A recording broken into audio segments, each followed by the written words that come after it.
So next thing we're going to try in parametric equations is going to be the surface area of revolution.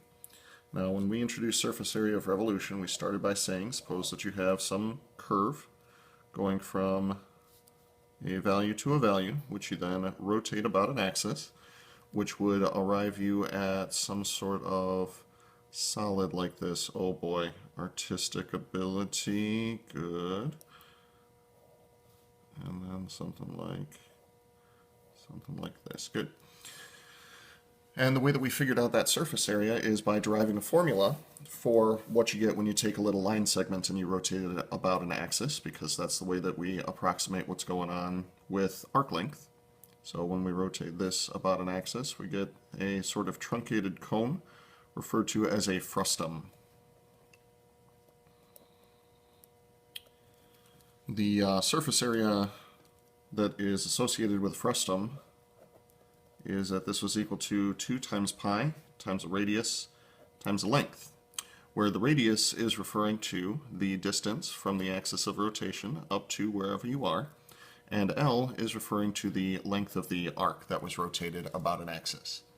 So R represents distance from axis,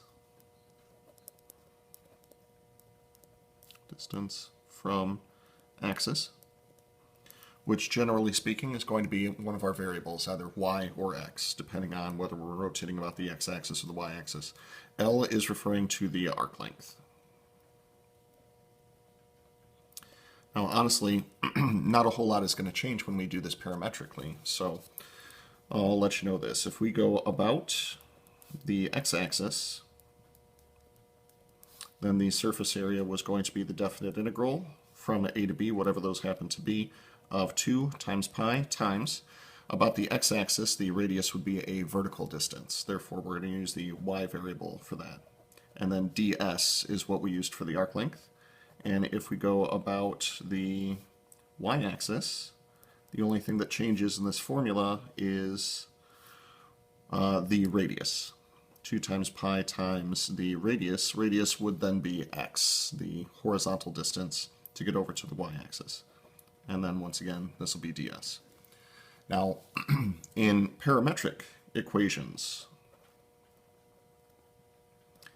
these are going to be exactly the same, except that x is now going to be a function of t, y is now going to be a function of t, and ds, which we derived in another video, was equal to the derivative of x with respect to t, quantity squared, and the derivative of y with respect to t, quantity squared, dt. If you can plug those things into whatever you happen to have up here, then you are good to go. Now, to demonstrate this technique, I would like to try out the following example problem. We're going to find the surface area of the torus obtained by rotating x squared x squared plus y minus 1 quantity squared is equal to 1 about the x-axis. So picture time first. This will be a circle whose center is at 0, 1 with a radius of 1. So 0, 1 with a radius of 1 means that it's going to pass through these 4 points right here. I'll draw a nice little circle. Oh boy. Okay. Open to artistic freedom. That allegedly is a circle. We're going to rotate that about the x-axis.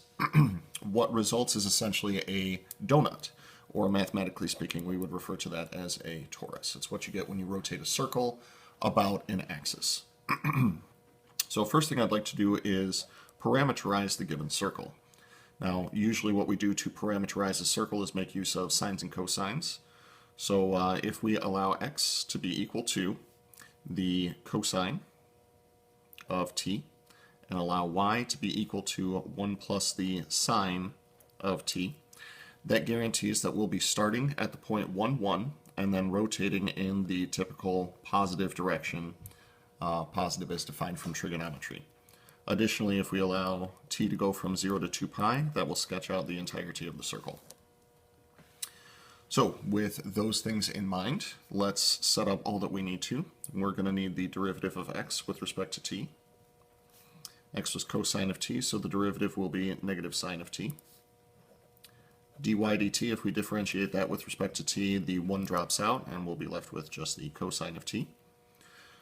So we can use these to calculate our ds, which is going to be the square root of dx dt, quantity squared, so it'll be negative sine of t, quantity squared, plus the derivative of y with respect to t, that'll be the cosine of t, quantity squared, dt. You might notice that once we square this, we'll wind up with a Pythagorean identity. So this will be the square root of sine squared t plus cosine squared t, which of course is equal to 1. So ds is going to be equal to 1 dt. Oh, hi, BB. Now, given that we're rotating about the x-axis, the thing that we're going to be setting up for the surface area, this will be equal to the definite integral from t1 to t2 of 2 times pi times the radius. About the x-axis, the radius would be the y variable times ds. Now, we already defined our t interval to be from 0 to 2 pi, so let's go with that. This would be 2 times pi times y. Parameterization for y was 1 plus the sine of t, and then we'll have a 1 times dt at the end of it.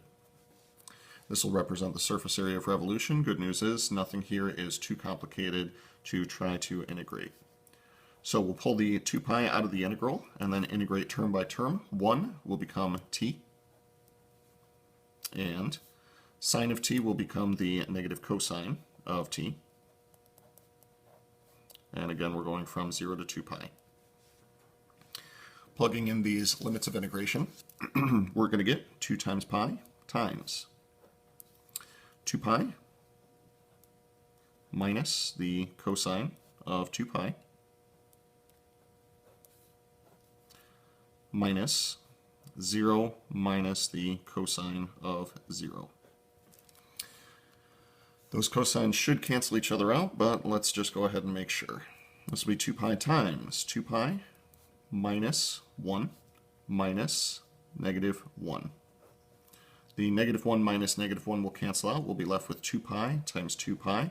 That surface area is going to be 4 pi squared.